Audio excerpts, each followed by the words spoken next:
Las opiniones vertidas en este espacio son de exclusiva responsabilidad de quien la emite y no representa necesariamente el pensamiento de la producción. Se habla que no tiene clavos, que no hay ningún tipo de pegamento. La madera jamás fue vista en la región, como bien decías, que soporta el peso que hasta de 40 hombres sin tambalear ninguno de los. ¿Cómo es posible hacer esto sin todos los elementos que te acabo de mencionar? Es que la especie de madera que se utilizó es un abeto. Okay. El abeto, actualmente ya lo conocemos en todos lados, ven las fotos y dices, bueno, es un acabado que se conoce, pero lo ves y está perfectamente unificado como si fuera solo una pieza. Esa es una. Y dos, también el abeto no es originario de Nuevo México. Cuando este carpintero misterioso hizo la escalera, no tenía barandal. El barandal se hizo 10 años después de que se hiciera la escalera. Entonces, al principio, las monjitas, todos los que subían, pues, tenían que subir con mucho cuidado, o hasta, también hay una parte teológica en todo esto, de repente con mucho cuidado tenían que subir de rodillas. Las historias y los misterios a veces son más de lo que conocemos. Hay fantasía, pero también hay religión, y pensar que algo divino viene a nuestra ayuda, pensar que las cosas pueden suceder inclusive sin tener lógica, este es el caso de la escalera de Loreto. Bienvenidos a Relatos del Misterio.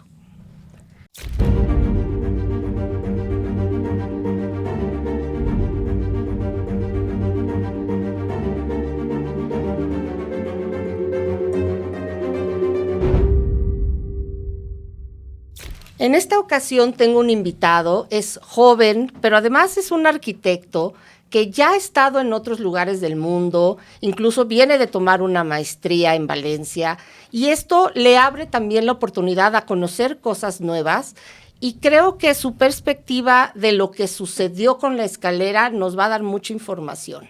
Bienvenido, Adán. Vilma, muchísimas gracias por la invitación. La verdad es que muy emocionado de estar aquí con ustedes, pero bueno, estamos aquí para justo tocar todos aquellos temas que quedan pendientes para la audiencia. Ay, muchas gracias. Y platícanos un poquito quién eres, a qué te dedicas, cuáles son tus planes, si te podemos encontrar en alguna página, en algún canal. Claro, pues miren, yo soy el arquitecto Adán Rodríguez, tengo 27 años, tengo 8 años de experiencia como arquitecto. Desde hace 4 años empecé mi labor como emprendedor. Entonces tenemos un estudio, un socio y yo, llamado Kenji Barroso, él es mi socio. Okay. Y el despacho se llama Jack Studio. Nos pueden encontrar en Instagram y en TikTok como Jack Studio MX. Pues el tema de hoy que vamos a tratar es esta famosa escalera de Loreto. Para quienes no han escuchado, esta básicamente es la historia. Esto sucede en Nuevo México. Entre 1877 y 1878 existía un lugar que era de Nuestra Señora de la Luz. Se habla que aquí un día deciden que van a hacer una escalera para que puedan subir las monjas y puedan pues cantar en este coro. Empiezan a construirla y de pronto el arquitecto que estaba diseñando esta escalera desaparece, no vuelven a saber de él. Y estas monjas comienzan a hacer un novenario. Dentro de estos 9 días, a quien le rezan o a quien le piden este favor de que esto se pueda crear o realizar y terminar, es a San José. San José resulta que es este padre del niño Jesús, que de profesión era carpintero. Así que durante estos 9 días están rezando y en el 9º día aparece la solución. ¿Qué has escuchado tú de esto? Bien, esta es una historia muy famosa. La verdad, desde la escuela me acuerdo que tocamos el tema. Ok. Porque sí, tiene demasiado que investigar. Y bueno, vamos a empezar desde el inicio. La escalera está en la Capilla de Loreto, en Nuevo México, en Estados Unidos. Y como bien dices, se inició a finales del siglo XIX. Y bueno, la historia es que el arquitecto que estaba construyendo esto era un arquitecto francés. Resulta que lo asesinaron, le dispararon. Ah, esa no me la sabía. Así es. Y este arquitecto, lo curioso es que bueno, en ese entonces, no como ahora que ya se tienen los planos, se tiene la documentación para poder llevar a cabo la obra, pero este arquitecto llevaba todo en la mente. Entonces, no dejó ningún rastro de lo que podía ser la construcción más adelante. Entre esas cosas, el acceso superior a esta parte que tanto era de importancia para la iglesia. Entonces, Wow. con toda esta preocupación de las monjas que están en este lugar y todo, lo que llega es, bueno, pues no tenemos tanto dinero, no tenemos ya mucho tiempo para construirla, necesitamos ya una solución. ¿Qué hacemos? Pues bueno, vamos a rezar un novenario, como muy bien lo dijiste, un novenario es rezar durante 9 días, se prende una vela cada día, y curiosamente, al 9º día aparece este personaje, un señor con una apariencia muy noble, ya una apariencia más grande, con barba y todo, y aparece diciéndoles, oigan, fui enviado para construir esta escalera, solo que les pido una condición, no me molesten durante 3 meses. Hay 2 versiones aquí, una es que se construyó durante un mes, otra es que se construyó durante 3 meses, pero bueno, ahí ya es cuestión como un poquito de historia, sea cual sea, es un tiempo récord para una escalera como esta. Esa es una pregunta. Uno, me surge la pregunta de lo que dices que lo tenía como mental. Y la primera pregunta es, ¿esto era común en esta época o era lo que era, pues, básicamente no se compartía o no se documentaba? Y otra es, ¿por qué la escalera tendría que haber sido de caracol? Si esto tiene algo que ver con la función de cómo está diseñada la iglesia y qué tan común eran estas escaleras de caracol. Muy bien. En cuanto a la documentación, en ese entonces no era nada común. Solamente estaba el arquitecto con su idea en papel y listo. Okay. Pero este arquitecto, tal cual, llegó con puros bocetos, con meros dibujos y demás, y con esto empezó a dar indicaciones. Vamos a hacer esto por acá, vamos a hacer esto por allá, y con eso se iban. Así era desde la antigüedad. Okay. Poco después, ya iniciando el siglo XX, ya fue cuando empezó a haber esta documentación y esta reglamentación para que se puedan llevar a cabo las obras, lo cual hasta nuestros días nos sigue. Y bueno, ya permite un mayor control y visibilidad de lo que se está haciendo. Entonces, eso para empezar. Y luego en segundo, ¿qué tan comunes eran estas escaleras? Sí eran comunes, y sobre todo aquí hay un dato muy importante. Esta escalera es helicoidal. ¿Qué quiere decir helicoidal? Que respecta a la forma de una hélice. Oh, okay. Y sobre todo, a comparación de las de caracol, o sea, estamos hablando de 2 tipos de escalera, la de caracol tiene siempre un soporte central. Esta no lo tiene. Ok, eso todo lo que estás diciendo que ya me empieza a cuadrar en mi desconocimiento de arquitectura, tienes toda la razón. Yo tengo una escalera en mi casa que es de caracol y justo tiene un tubo, como que de ahí salen los escalones. Así es, exacto. Ok, ¿y por qué entonces aquí es donde empieza a romper las leyes de la física, dirías tú? Sí, tal cual, digo, son muchos principios también de ingeniería los que tienen que ver, por eso es tan interesante este caso, porque realmente desafía absolutamente todo. Y sobre todo por el año en el que estamos hablando, 1876, la época, el lugar también donde estamos, Nuevo México, un lugar bastante árido para el tema de materiales, construcción, ingenieros. Estamos hablando de algo muy interesante que en ese entonces, pues sí, digo, ahorita lo vemos con ojos muy sencillamente, pero si se ve para ese entonces, es algo muy curioso.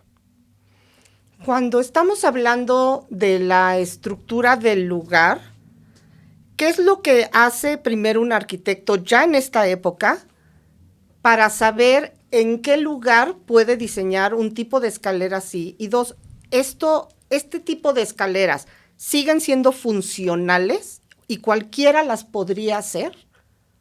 Bien, ese es un tema complicado de repente.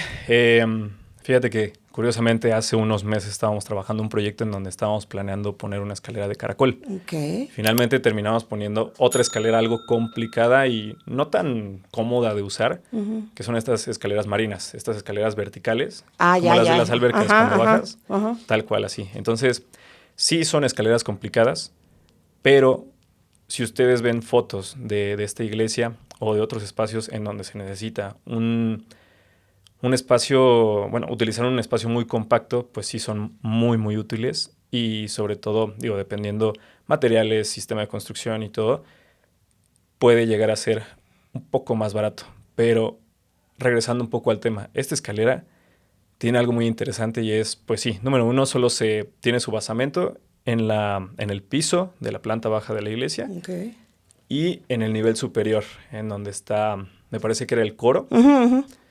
Sí, como un balcón, una especie de balcón. Exactamente. Y de ahí lo que hace la escalera helicoidal es que se va apoyando por medio de varias piezas que van articulando. Literal, es una articulación, esto son huesos que van haciendo la escalera tan potente. Y otro dato también muy importante que es en lo personal, en lo que más me sorprende de esto, es que la especie de madera que se utilizó es un abeto. El abeto, digo, actualmente ya lo conocemos en todos lados, ven las fotos y dices, bueno, es un acabado que se conoce, pero lo ves y está perfectamente unificado como si fuera solo una pieza. Esa es una. Y dos, también el abeto no es originario de Nuevo México. O sea, ni siquiera es de la zona. Exactamente. Entonces, nuevamente, 1876, que hacia un material tan poco común, tan lejano, y sobre todo, hasta hay registro, eso sí hay registro, de que fueron con carpinteros, con las tiendas de material del momento. Oye, ¿tienes registro? ¿Cuánto te debemos? Las monjas dijeron, ¿cuánto les debemos? Aunque sea, déjame pagar algo. No, nadie vino. Y ahí es otro gran misterio y otra gran parte que hace esta historia tan importante. Fíjate que dice la historia que cuando esta persona, que como bien dices tú, pidió que lo dejaran en absoluta discreción, que nadie estuviera involucrado en la construcción. Sí. Básicamente ni siquiera pide un sueldo como tal, no le pone precio. No saben de dónde consigue el material. Está trabajando estos 3 meses, como dices. Algunos libros dicen que es un mes. Y aunque fuesen 3 o 6, creo que sería extraordinario lo que hizo. Y solo además, ¿no? Y cuando este hombre termina la escalera, desaparece y ellas le empiezan a atribuir que era San José en persona quien por mandato baja para poderles apoyar. ¿Qué es lo extraordinario otra vez de esta escalera? Si nos pudieras decir desde tu perspectiva como arquitecto y de lo que tú pudiste estudiar y incluso en la carrera, por lógica, por física les enseñaron, ¿qué es lo extraordinario de esta escalera? Bueno, lo extraordinario también, otro dato muy importante yo creo que sería la coincidencia del número de escalones. Cuando tú haces una escalera, digo, tú puedes dar un ancho exacto a esta escalera para llegar a ese nivel que se necesita, pero aquí también otra gran coincidencia fue el tema de los escalones que eran 33. La edad de Cristo. Así wow. es. Entonces coincidía perfecto. Son 2 vueltas perfectas en 360 grados. Entonces aquí son muchas coincidencias. Y nuevamente, regresando al tema de ingeniería. O sea, los temas físicos no es mucho mi área, pero si bien lo tengo muy entendido. Claro. O sea, hasta físicamente, hasta por tema del material, el cómo se unifica, el cómo es todo una unidad, es algo que no se puede hacer a la fecha. Y bueno, regresando un poquito a materialidad, el tema físico, todo la verdad es que lo hace algo único y que bueno, sí habla mucho del tema de milagros, hay gente que lo trata de justificar, aquí sí ya es un poquito tema de cada teología, pero bueno, la verdad es que este sí es un tema que deja mucho a las personas, a todos en general, en un punto central, ¿cómo rayos se hizo esto? Muchas de estas historias te platicaban lo que hasta en ese momento se sabía en cuestión de arquitectura o de cómo se habían creado ciertas obras o de las 7 maravillas, como que te hablaban de todo. Tú en la escuela, ya con un avance incluso de tecnología, de herramientas, ¿tú crees que sería posible replicar esta escalera con lo que tenemos hoy, obteniendo la perfección de estos años? Actualmente, sí, sin ningún problema. Yo creo que ahorita la tecnología ha avanzado demasiado, suficiente como para crear, eh, no quisiera decir una copia exacta, porque realmente creo que este elemento es muy único. O sea, sí, desde la escuela nos representaban esta idea como, a ver, si ustedes pueden ver esto, pues lo pueden hacer, ¿no? Entonces, digo, nosotros lo podemos replicar, casi igualar, pero creo que no va a ser igual, obviamente por significado y demás. Pero bueno, yéndonos a un tema mucho más racional, sí, ahorita con la tecnología, alta tecnología, pues sí se podría hacer mucho más fácil y rápido también. ¿Y se hacen? Se hace, sí. También las escaleras helicoidales eh, son algo muy común ahorita. Lo mismo que comentamos hace rato por los espacios, por las dimensiones, bueno, es algo importante. También otro dato curioso rápidamente. No, todos, porfa. Claro, cuando este carpintero misterioso hizo la escalera, no tenía barandal. El barandal se hizo 10 años después de que se hiciera la escalera. Entonces, al principio, las monjitas, todos los que subían, pues, híjole, tenían que subir con mucho cuidado o hasta, también hay una parte teológica en todo esto, de repente con mucho cuidado tenían que subir de rodillas. Esto con una parte como de, ok, tengo que Guau. prestarle una cierta importancia, cierto respeto a la escalera, entonces, pues subo de rodillas y a la par, pues me cuido y no me caigo, ¿no? Entonces, era este doble sentido y este doble mensaje que tenía. Eso está increíble, porque exactamente, ¿sabes cómo me lo estaba imaginando? Como cuando te tiras de una resbaladilla así, Tal cual. ¿no? Que no tiene de dónde sostenerte. Y ahora, no tiene una base, como dices tú, en medio donde los escalones vayan saliendo. Lo que entiendo es que es una sola pieza, como si hubieran tenido un tronco y lo hubieran tallado. Exacto. ¿Cómo es que esto funcionó sin barandal y sin este soporte? Entiendo que no hay en medio, pero tampoco a los lados. Sí, ahí es un poco el extremo porque la mayoría de las escaleras helicoidales que existen en la actualidad... Helicoidales. Helicoidales, exacto. Estas escaleras se suelen apoyar en muros, lo que hace que las fuerzas se transmitan hacia los lados. Entonces, con eso ya permite que la pieza se sostenga. Porque, sí, como lo mencionamos, la escalera de caracol se sostiene en un solo eje y de ahí se van sosteniendo todos los apoyos. Pero, ¿qué pasa con la helicoidal? Es una espiral que hace esto. No hay un punto central vertical tal cual así en 90 grados perfecto para que esto se sostenga. Todo se va sosteniendo así solito y sí, en la actualidad es muy difícil.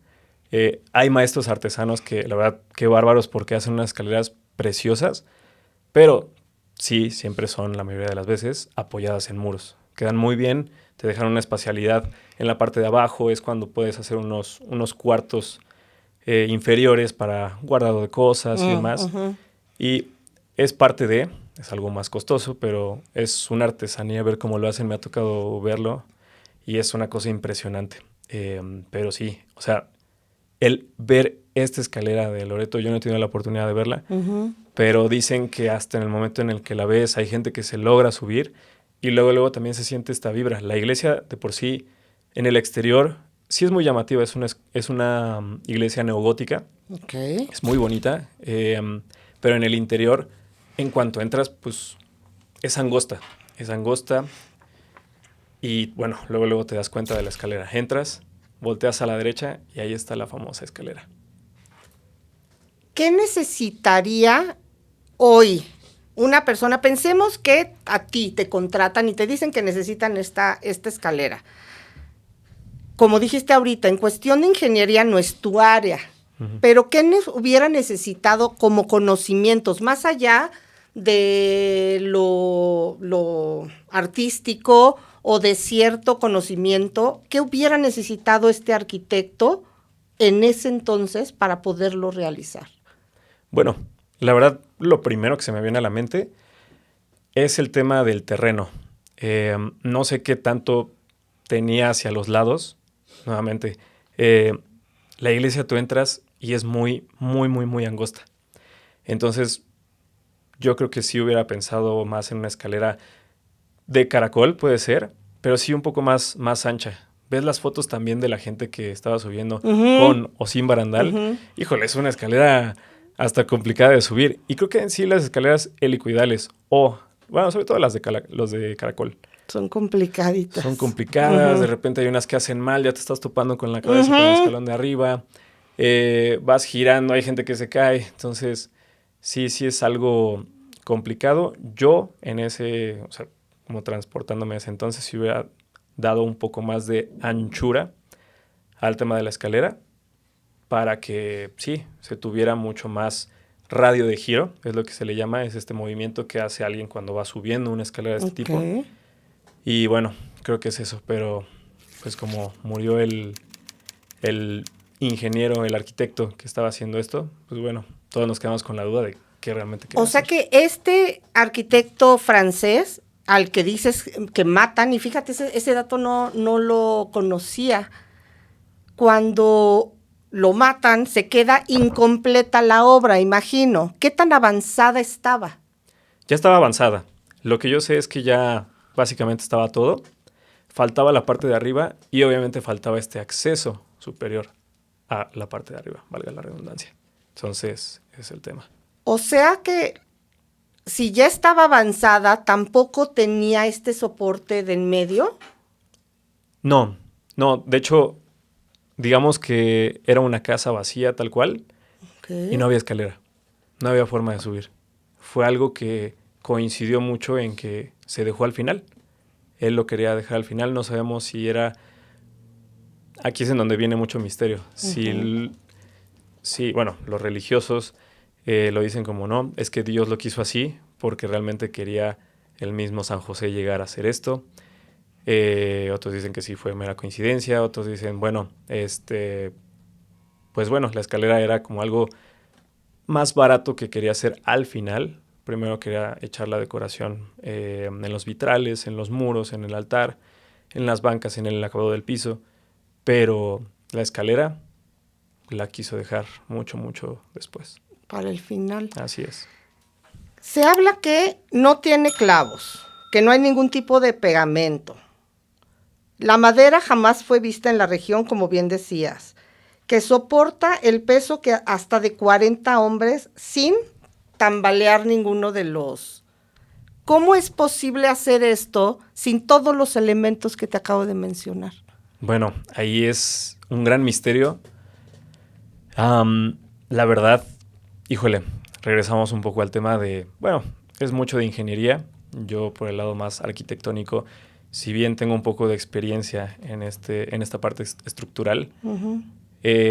lo único que sé es que se ha querido experimentar poco con ella, porque creo que solito con las acciones que se han hecho, como bien lo dices, aguanta un peso enorme. Entonces, con esto dicen, bueno, vamos a dejar a la escalera en paz. Sí, la queremos estudiar y todo, pero también vamos a darle su respectivo valor y aprecio y respeto. Y también demos este valor de palabra a la gente de la religión para decir, ok, esto fue un milagro. Fíjate que eso está increíble lo que estás diciendo porque en muchas ocasiones, como ha pasado con el manto, como ha pasado con la Virgen de Guadalupe, a veces el buscarle más le rompe el sentido incluso a la fe que tienen las personas. Entonces lo que estás diciendo tú es, se le da tanta importancia o a la misma vez no han llegado a ningún punto verdadero donde poder desmentir, porque sabemos que hay personas que les vale que hayan cuestiones religiosas de fe, lo desmienten. Claro, de acuerdo. ¿Por qué no hay tanta información? ¿Es por la poca investigación o porque verdaderamente no saben a dónde llegar? No, al contrario. Ha habido muchísima investigación acerca del tema. De hecho, hay un nombre que suena mucho. Hay un ingeniero francés también, casualmente, que se le atribuye este logro de la escalera. Okay. Y dicen, justo los escépticos dicen, no, esta persona fue la que lo hizo. Ok, dame las pruebas. No hay. O sea, está ese nombre, sí, fue un ingeniero de la época famoso que estuvo acá casualmente, pero no hay un registro como tal de, ok, estuvo acá en Nuevo México, estuvo trabajando en esto. Nuevamente, las casas de materiales de ese entonces, oye, no me hicieron ningún pedido, no tenemos ese material. Entonces, sí, ahí es en donde toma mucho poder esta palabra fiel y leal de los católicos, de los cristianos, ante este milagro que significa para ellos. Porque es curioso, muchos desmienten, ¿no? Esto no se realizó así, no pudo haber sido, pero existe. Exacto. No es un mito, no es algo que quedó en un registro y que tal vez se alteró y con el paso del tiempo de entre voz y voz se cambió la historia. No, es algo que existe, que está de pie y que lo podemos ir, cualquiera que esté cerca puede ir mañana y va a poder comprobar lo que estamos diciendo. Sí. Entonces, yo creo que ahí es donde están las limitantes de ¿para qué le estudiamos más? Me regreso otra vez a la forma en que se diseña. Lo que tú me estás explicando es que es, como dices, una especie de hélice donde simplemente fue tallada como si fuera una sola pieza, como si fuera un solo árbol. Como tal, no. Eso sí, vienen unas piezas que lo que hacen es ir en un ángulo exacto. Este es un tema muy complejo. También. Ok, pero a ver, aviéntatelo. Claro. Que mira, lo entendamos. Bien, la escalera lo que hace es que sigue tal cual, como si fuera un confeti, como una serpentina, que hace una forma como en círculos, como si fuera un cilindro, pero va circundando esta línea individual alrededor de este volumen. Entonces, alrededor de esta misma línea que va haciendo, se van efectuando ciertas piezas que van en un ángulo exacto, haciendo como de costilla, digámoslo así. Entonces, se hace una costilla, se hace la otra, haciendo esta espiral, pero nuevamente es una estructura que para el peso que está aguantando, para los años que lleva viva, para todo lo que está, a lo que se ha hecho la prueba de esta misma escalera, volvemos a lo mismo. Es algo tremendo. Y sí, es un gran misterio que hasta ingenieros, arquitectos, todos lo tenemos a la fecha ahí apuntados. ¿Cómo se podría restaurar si yo veo, no sé, la Mona Lisa, pensemos? Entonces viene un restaurador y si hay algún tipo de hongo, va sacando, va limpiando, quita capas de pintura, lo va restaurando con el mismo material. Sí, en cuanto a intervenciones, yo tengo entendido que ha habido pocas. Pero lo mismo, han sido muy cuidadosas, han sido muy respetuosas. Y si bien le dan su buena barnizada, pintada, asegurar bien los barandales, esto siempre y en todas las obras que haya, hablando hasta de pinturas, en cuanto a diseño, en cuanto a igual obras de arquitectura, siempre todo se restaura, pero ese tipo de obras siempre es con un mínimo detalle, no se hace tal cual un cambio radical por lo mismo. Se mantiene mucho respeto en la ideología y todo lo que incluye. Es que yo creo que es bien importante que yo no soy una persona religiosa, pero soy una persona creyente. Tengo mis creencias. Sí.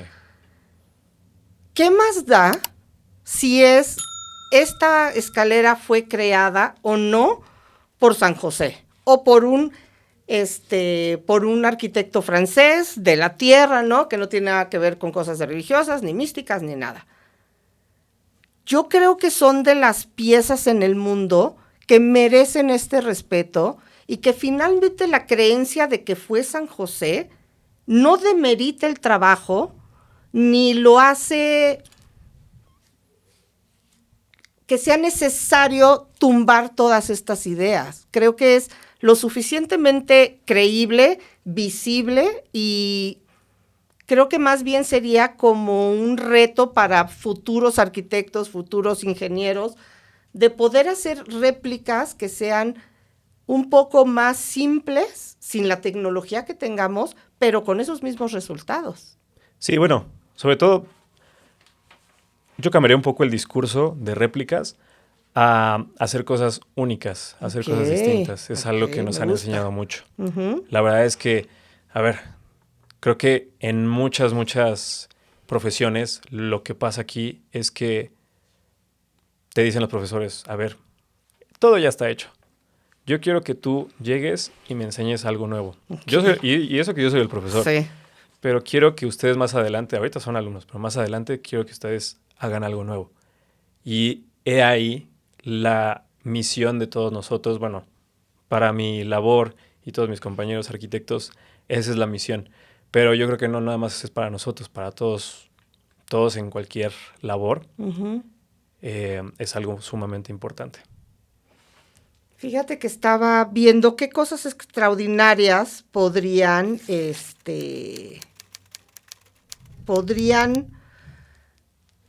verse en este tipo, en específico en la escalera de Loreto. Sí. Y dice que se le atribuye también un milagro de una mujer que llegó pidiendo la curación de su hijo y, como bien dices, comenzó a subir en esta manera como de plegaria, y cuando llegó al final, cuando ya se paró en este aparente balcón, el niño se cura. Y entonces que a la escalera se le atribuye no solo por el hecho de la escalera, sino porque San José fue el que le dio como un regalo de elevarlo más hacia el cielo, ahí recibir la curación, y es uno de los milagros que se le dan. Pero también escuché que había un carpintero que se llamaba Francois Jean-Franc, que muchos aseguran era el original y quien hizo esta escalera. ¿Tú habías oído eso? Sí, exactamente. Es este carpintero del que hablamos anteriormente, al que se le quería dar la justificación de la obra. Yo creo que, a ver, en cuanto a datos, yo nunca he estado ahí y demás, pero la historia es de mucha controversia también. Es algo muy interesante, muy padre. Pero bueno, este ingeniero le atribuyen esta obra, pero a la hora de decirle, ok, ¿y dónde están los registros? ¿Dónde está todo esto? A pesar de que ya la época era un poquito la misma, pero si bien un ingeniero de ese nivel y de esa cátedra que podía dar, pues siempre tenían documentación, siempre sabía dónde estaba y todo. Oye, pero ¿dónde dice que sí estuviste aquí? ¿Dónde dice que sí hiciste esto? Nuevamente, casas de materiales, ¿qué pasó? ¿De dónde la trajeron? Ajá, este cuate vino, ¿no? Oye, no tengo ni idea. Entonces, pues, ¿qué onda? ¿No? Y Adán, ¿tienes algún otro o has conocido otra historia que tenga que ver con esto sin explicación, estos misterios de las construcciones que por más que le buscamos no hay como la certeza de qué pasó? Pues mira, esto me remonta mucho a muchas historias que si bien son leyendas que evocan mucho al tema del diablo. Se recurre al diablo, al mal, para poder llevar a cabo una obra. Una que me marcó mucho, que tuve la fortuna de estar en Venecia. Allá está el puente de Río Alto. Este puente lo que hace es que, bueno, es la más famosa. De hecho, hasta si ven una película de Spider-Man, por ahí sale. ¿Ah, sí? Es destruido y todo. Y cuando salió la película fue un tema para los venecianos porque fue, oye, pues en la película se destruye este puente. No, se debe destruir. Ni siquiera en película. Ni siquiera en película, porque la leyenda cuenta lo siguiente. Cuando se estaba haciendo el puente, el ingeniero estaba trabajando arduamente, pero nada más no salía. Es un puente muy grande, muy largo, en donde arriba hay comercios, entonces era una construcción muy, muy complicada. Y lo que hace, pues fue, voy a recurrir a una fuerza superior, ya no puedo más. Entonces, invoca al diablo de alguna manera, habla con él y le dice, oye, porfa, ayúdame porque ya no puedo más con esto. ¿Cómo le hacemos? El diablo le dice, bueno, yo te pongo una condición. La próxima persona que cruce este puente va a ser mía. Yo me la voy a llevar. Sea de la edad que sea y sea quien sea, yo me lo llevo. Y con eso, tú ya te quedas con tu puente, yo te ayudo, lo acabamos en tiempo récord y no se va a destruir jamás. Entonces, pasa esto, el ingeniero empieza a pensar, pues tengo que hacer algo para que no dañe a algún ser querido mío. Lo que hace es engañar al diablo, manda un puerco a cruzar el puente. El diablo, a la hora de reclamar su premio, ve el puerco y dice, me están bromeando. O sea, esto no es en serio. En venganza, voy a tener que hacer algo que no quería, pero ni modo. Entonces lo que hace es ir a la casa de este ingeniero, se presenta en la forma del esposo, le dice, oye, porfa, acompáñame al puente, necesito decirte algo. La esposa va. No recuerdo bien si va con el hijo o va sola, pero el chiste es que justo va cruzando el puente, el esposo va llegando del otro lado del río y la ve pues ya con la muerte abrazándola y se va. Pero cumplió su cometido al final el ingeniero. Al día siguiente todos lo felicitaron, todos estaban felices por él, pero él estaba con este vacío de lo que le costó. Y esto siempre refiere mucho al costo de lo que es una gran obra, ¿no? Creo que todas las obras siempre han requerido un gran sacrificio. ¡Wow! Está buenísima esa historia. Sí, Me encantó. Fíjate que encontré te comentaba de la huella del diablo de la Catedral de Múnich, esto en Alemania, y decían que igual este arquitecto quería hacer una obra que fuera majestuosa, así que recurre nuevamente al diablo. Pero el diablo le dice que lo único que él necesita como para reafirmar su personaje, su ser, es que no haya ventanas, para que por lo menos se quede algo de oscuridad y no haya luz que representa como lo divino, ¿no? Así que este arquitecto le dice, perfecto, yo te ofrezco esta construcción sin ventanas. Cuando llega a ver qué es lo que había creado este arquitecto, se da cuenta que hay una serie de muros o viga, ¿cómo le dirías? ¿Como muros? Puede ser o muros o pueden ser también unos pilares. Pilares, exacto. Claro. Ve unos pilares que a la vista tapan las ventanas que sí había hecho. Así que el diablo, cuando se da cuenta que lo engaña, trata de entrar, pero al ser un lugar divino, golpea el piso y hasta la fecha se puede ver una huella, como si estuviera un poco plasmada, tatuada en el piso, y se supone que es la huella del diablo del enojo que tuvo por haber sido engañado. Ahorita que hablas de los sacrificios, me viene todas estas historias. Hablas de un sacrificio en este puente de Venecia, donde el arquitecto pierde a su esposa por hacer un trato. ¿Qué tan cierto o qué conoces del tema de los sacrificios en las construcciones? Ok. Ahí entramos en un tema bastante fuerte y delicado, pero que si bien hay que hacer justicia a la información que me dieron, que le dan a todos, pues es algo que está confirmado. Entonces, ¿Es en serio? Esto por las personas de las obras. Repito, yo nunca he visto, también he estado trabajando con gente que es es de buen valor y todo. No me ha tocado a mí nada de eso, pero los trabajadores con los que yo he estado y ellos han trabajado con gente que ha trabajado con gente que ha trabajado con gente que sí han estado en ese tipo de obras y les ha tocado ese tipo de experiencias. ¿Qué es lo que sucede o por qué se hace? ¿De qué se trata esto de los sacrificios en las construcciones? Mira, yo creo que es muy importante remontarnos un poco a la antigüedad. Siempre las construcciones han sido algo muy difícil de constatar, de hacer, tanto en tiempos como en esfuerzo. Y bueno, todo esto a qué nos suma y qué nos da de resultado, pues un sacrificio, ¿no? Okay. Entonces, esa palabra ha sido algo muy sonante, muy fuerte. Hay que tener mucho cuidado con ella. Pero sí, es bien sabido, nosotros sabemos bien la historia de los aztecas, hacían sacrificios y bueno, ellos veían esta parte positiva de esto. Hemos ido cambiando y todo.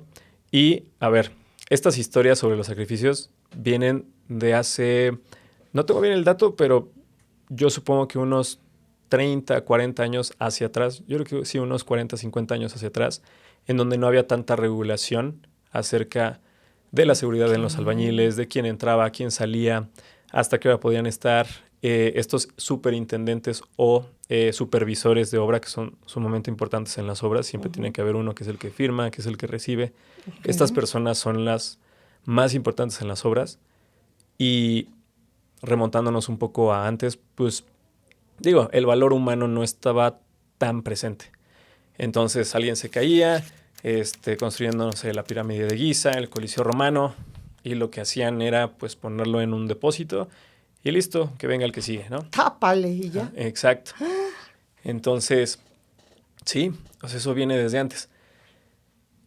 Y ahorita digo, ya hay mucha más regulación. Regresando al tema de, a ver, pero ¿qué está pasando en las construcciones?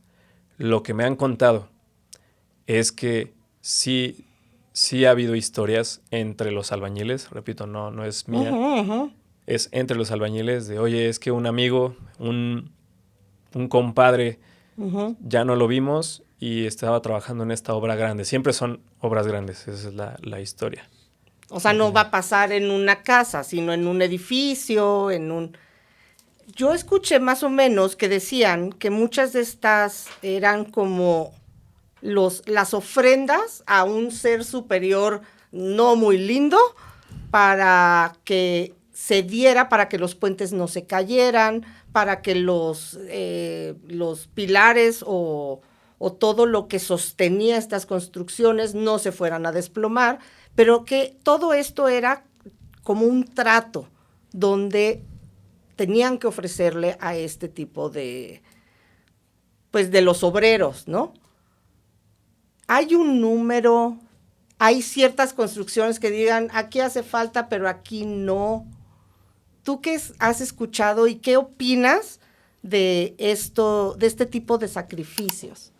Bueno, lo que las historias cuentan es que sí va dependiendo del tipo de construcción, se han hecho ese tipo de sacrificios. Por ejemplo, hay un edificio muy importante en Francia, no recuerdo bien ahorita, la verdad, si era me parece que es un teatro.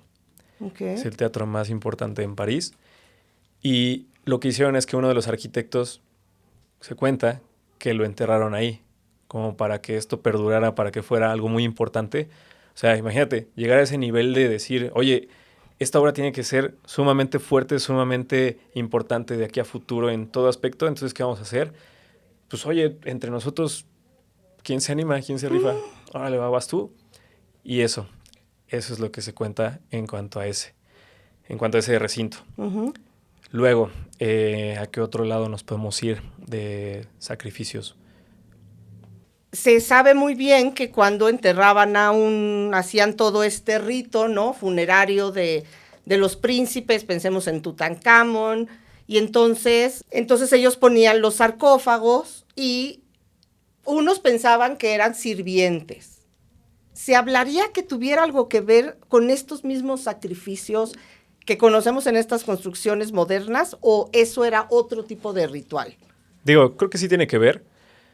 Siempre todo estaba conectado y como bien lo dices, en esas pirámides, en la famosa historia de Tutankamón, es muy común saber sobre estos sarcófagos que estaban antes de entrar al mero mero, que era el de Tutankamón. Okay. Estos eran cuidadores justo de la tumba. Había varias cámaras por las que pasabas. Primero había uno de tesoros, otra de comida, otra en donde ya estaban estas personas que le hacían guardia. Y bueno, ya después donde estaba esta persona. El personaje principal. Digamos. Exactamente. Y aquí viene también algo muy curioso y es, otra vez, vienen como muchas maldiciones, vienen un montón de cosas. Y esto es una historia real.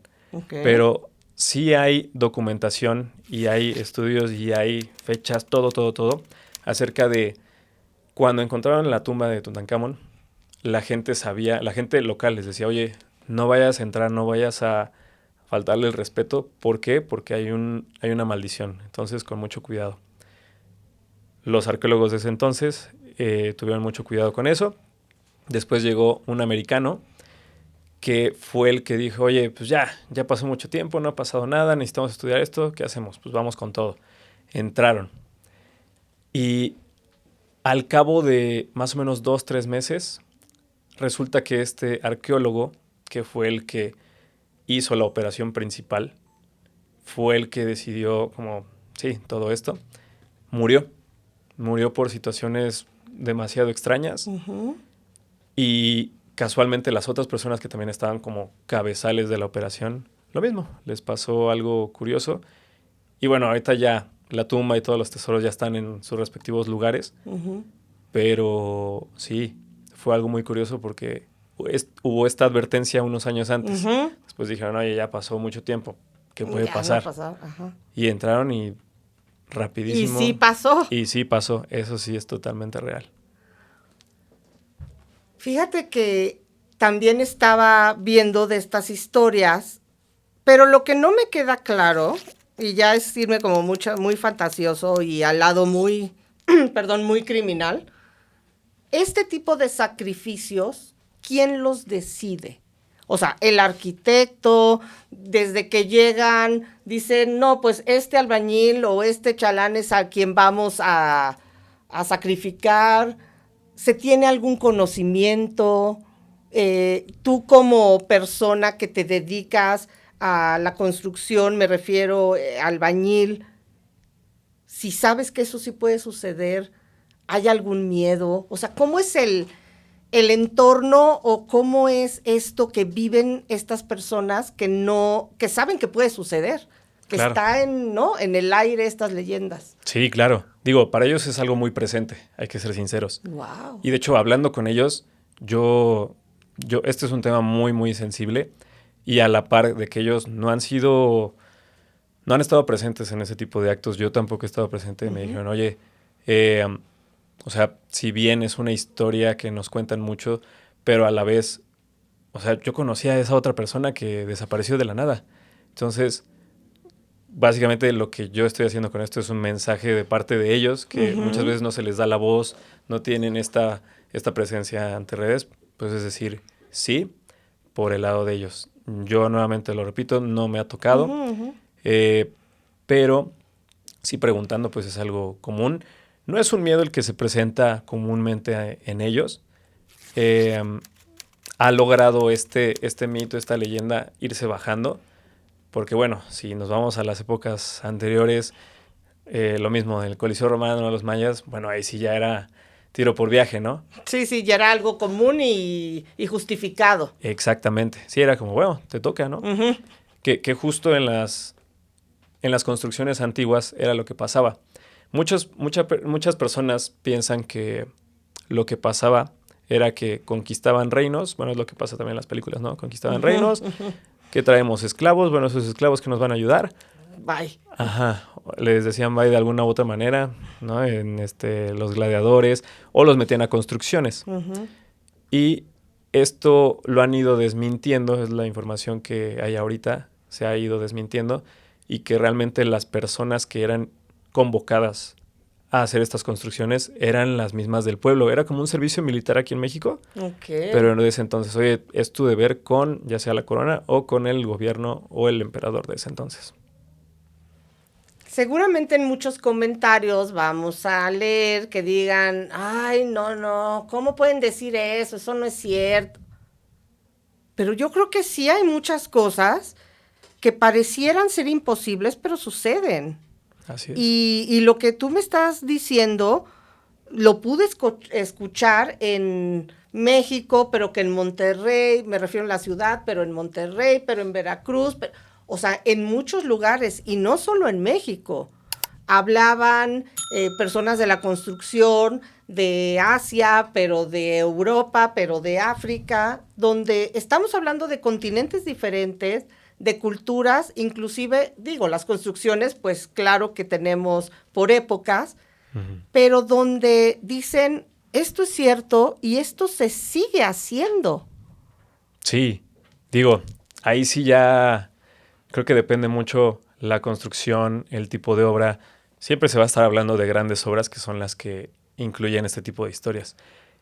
Y también se da por sí sola por el tema de que en las fábricas, en las grandes residencias, en hospitales grandes, todos estos lugares, creo que algo que influye mucho es el tipo de vibra que se le empieza a dar al lugar. La arquitectura también habla mucho de eso. A ver. La arquitectura es mucho de lo que se vive y se hace dentro. Si estás en una casa, tu familia es alegre y todo, bueno, va a haber una vibra muy positiva que hasta la gente que entre pues va a estar feliz de contener. Pero ¿qué pasa cuando vamos a un hospital? ¿Qué pasa cuando vamos a un sepulcro, a un cementerio? Ya la verdad de por sí solo está lleno de esta energía negativa. Entonces digo, ahí entran muchos temas como la psicología del color, entran muchos temas ahí también más de energías. Bueno, nos podemos ampliar muchísimo con todo esto, pero sí es algo muy importante en tomar en cuenta, que yo creo que es muy cierto, el tema de dependiendo en dónde estemos, lo que haya pasado, a lo que se dedique ese lugar también, porque se le tiene que tratar al mismo lugar, al mismo recinto, con una acción, como no como si fuera una persona, pero sí con una misión que se le evocó, que es la suya en ese momento.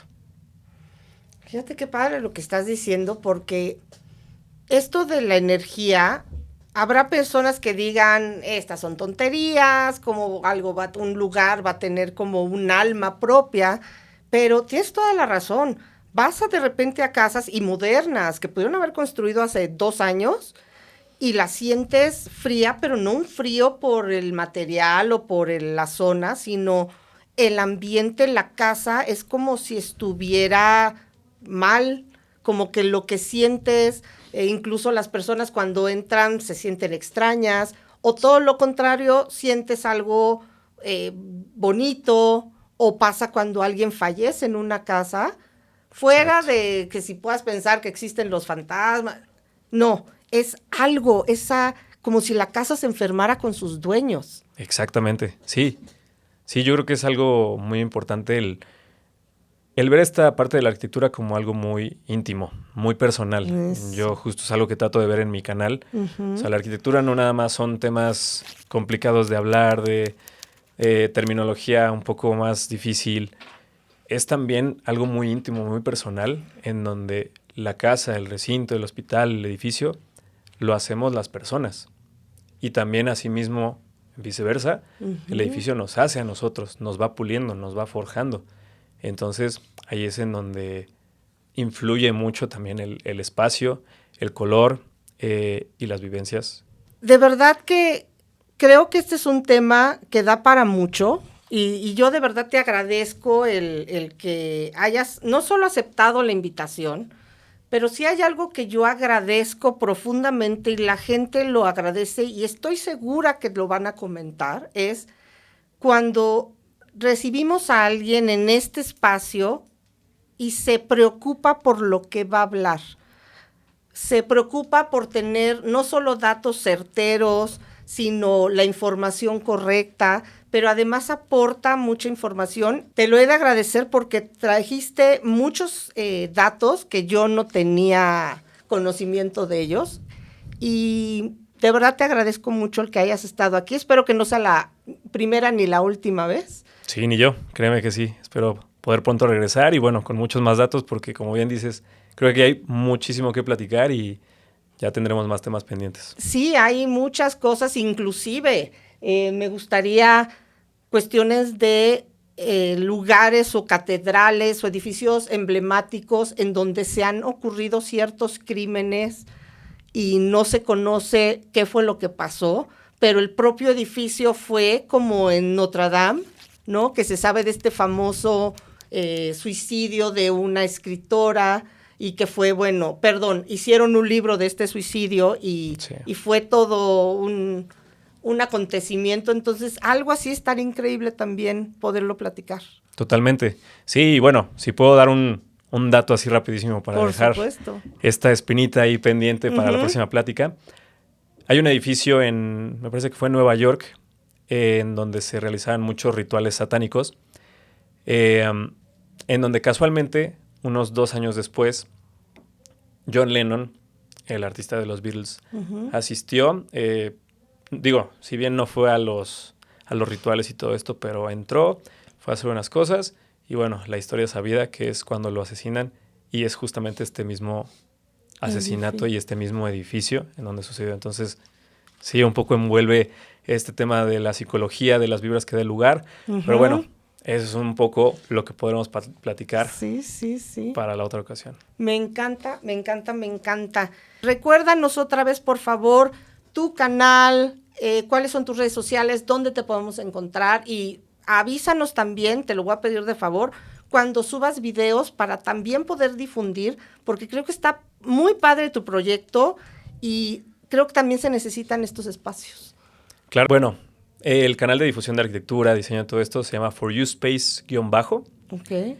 Ahí pueden encontrar sobre todo videoblogs mucho más personales, íntimos. Vamos a estar divirtiéndonos muchísimo con todo el contenido. Vamos a estar entrevistando gente muy interesante, tanto gente ya afamada del medio como también emprendedores. Entonces los invito a que vean todo lo que se viene porque vienen grandes cosas. Y por otro lado está Jack Studio MX, que es mi canal. Claro. Este es un perfil dedicado a lo que yo hago como arquitecto. De hecho, actualmente estamos por empezar una obra en el centro de la ciudad, en el Zócalo. Y curiosamente, la obra va a ser de noche. Entonces va a ser muy interesante todo este experimento de trabajar de noche, la zona, las vibras nuevamente, ¿no? Entonces, para que no se lo pierdan, ahí lo vamos a estar subiendo también en Jack Studio. ¿Y vas a estar poniendo como el proceso? Sí, así es. En Jack Studio nos vamos a dedicar y nos dedicamos más a la parte profesional. Ahí eso es un poquito esta parte que yo quiero contraatacar con For You Space. For You Space se trata más de contar el lado de, bueno, y venimos acá a la obra y hacemos esto. Jack Studio trata de, a ver, estamos haciendo este proyecto con estas áreas, se está haciendo esta documentación, bla, bla, bla. Entonces es como el lado serio y el lado divertido. Las tenemos las dos juntas aquí para ustedes. Ay, qué padre, me gusta. Y eso, como bien dices, de hacer una obra en la noche, desde la atmósfera, todo va a ser... Híjole, va a estar padrísimo eso. Sí, la verdad que está siendo todo un reto. Digo, estamos bien agradecidos por la oportunidad del proyecto. Pero sí, ahora sí que son cosas que han coincidido. Muchas gracias. Por favor, síganse suscribiendo también. La campanita es bien importante para que estemos bien juntitos. Síganme mandando, por favor. En Instagram tengo la bandeja llena de historias. Las estoy revisando una por una. Si no les contesto, de verdad, nunca imaginé que esto pudiera crecer a la velocidad que lo está haciendo. Estoy aprendiendo con ustedes. Recuerden que todos los miércoles es Relatos del Misterio con invitados y el viernes tenemos Te Cuento los Misterios. Les agradezco mucho por todo su apoyo. Mándenme. Seguramente van a querer una segunda parte con Adán. Les recuerdo, vayan a ver su canal, apoyémonos entre todos. Les agradezco mucho y hasta la próxima.